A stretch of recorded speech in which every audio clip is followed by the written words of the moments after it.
शहर के देवी तालाब की भूमि को संरक्षित करने और अतिक्रमण मुक्त कराने के लिए याचिकाकर्ताओं द्वारा उच्च न्यायालय जबलपुर और एनजीटी भोपाल में जनहित याचिका दायर की गई है, जिसकी सुनवाई निर्धारित तिथियों में होती है। आदेश में एनजीटी की ओर से देवी तालाब को लेकर पूर्ण स्टेटस रिपोर्ट शासन से मांगी गई थी, जिससे लगभग 16 महीने बीत गए और 9 जनवरी 2026 को मध्य प्रदेश शासन कलेक्टर बालाघाट के प्रतिनिधि के रूप में अनुविभागीय अधिकारी राजस्व बालाघाट द्वारा जो स्टेटस रिपोर्ट दाखिल की गई, जिसे याचिकाकर्ताओं ने हाईकोर्ट और एनजीटी को गुमराह करने वाली और भ्रामक असत्य बताया है। हजारों रुपयों के देवी तालाब की जमीन खतरे में होने की बात कहते हुए पत्र लिखकर मुख्य सचिव से इस मामले में हस्तक्षेप किए जाने की मांग की है। उच्च न्यायालय जबलपुर और एनजीटी भोपाल में विचाराधीन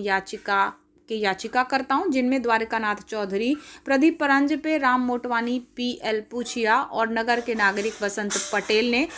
19 जनवरी 2026 को मामले से संबंधित संपूर्ण न्यायालयीन दस्तावेजों और अनुविभागीय अधिकारी राजस्व बालाघाट गोपाल सोनी ने मध्य प्रदेश शासन कलेक्टर बालाघाट की ओर से प्रस्तुत जवाब के साथ एक मांग पत्र मुख्य सचिव मध्य प्रदेश शासन भोपाल को भेजकर मांग की है कि सर्वोच्च न्यायालय के द्वारा याचिका मध्य प्रदेश शासन बनाम राम कुमार चौधरी में 29/11/2024 को दिए गए दिशा निर्देश के अनुरूप माननीय उच्च न्यायालय जबलपुर की जनहित याचिका क्रमांक WP 22409/2024 और माननीय राष्ट्रीय हरित न्यायाधिकरण मध्य खंडपीठ भोपाल में याचिका क्रमांक OA 130/2025 में शपथ पत्र प्रस्तुत कर बालाघाट नगर के पटवारी हल्का क्रमांक 13/2 खसरा नंबर 319 रकबा 16.14 एकड़ शासकीय देवी तालाब की भूमि के संबंध में वास्तविक और सत्य जवाब प्रस्तुत कर मध्य प्रदेश शासन की बेशकीमती भूमि, जिसका अनुमानित वर्तमान बाजार मूल्य लगभग 1000 करोड़ रुपये है, उसे भू माफियाओं के चंगुल से छुड़ाने और शासकीय देवी तालाब का पुनरुत्थान कर उसे संरक्षित करने की मांग रखी है।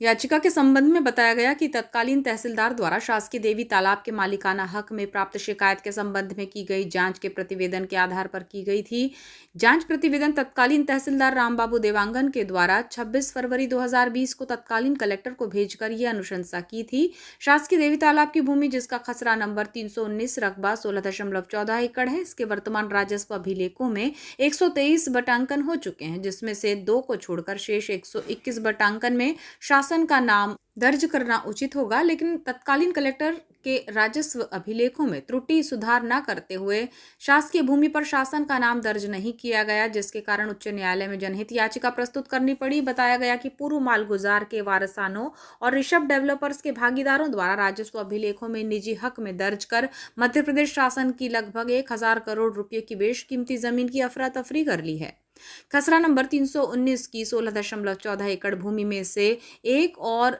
2 कुल 3 डिसमिल भूमि का मालिकाना हक निर्धारित हो चुका है। शेष भूमि यानी 16.11 एकड़ भूमि को मध्य प्रदेश शासन के पक्ष में घोषित किया है, लेकिन बालाघाट तहसील के तत्कालीन राजस्व अधिकारियों ने उच्च न्यायालय के आदेश, जिसमें खसरा नंबर 319 की 16.14 एकड़ भूमि में से 1 और 2 कुल 3 डिसमिल भूमि की डिक्री पारित की थी, उसके स्थान पर संपूर्ण भूमि यानी 16.14 एकड़ भूमि मालगुजार के वारसानों के नाम पर दर्ज कर दी, जिसके बाद वारसानों द्वारा संबंधित भागीदारों को शासकीय भूमि को विक्रय कर दिया गया। याचिकाकर्ताओं का कहना है कि अनुविभागीय अधिकारी राजस्व बालाघाट का उच्च न्यायालय में मध्य प्रदेश शासन कलेक्टर बालाघाट की ओर से प्रस्तुत जवाब भ्रामक है, जो उच्च न्यायालय को भ्रमित करने वाला है। वहीं एनजीटी भोपाल में भी एसडीएम बालाघाट ने मध्य प्रदेश शासन कलेक्टर बालाघाट की ओर से प्रस्तुत शासकीय देवी तालाब की भूमि को निजी स्वामित्व की भूमि बताया है। इस मसले को लेकर याचिकाकर्ताओं द्वारा मुख्य सचिव मध्य प्रदेश शासन को पत्र लिखकर हस्तक्षेप की मांग की गई है।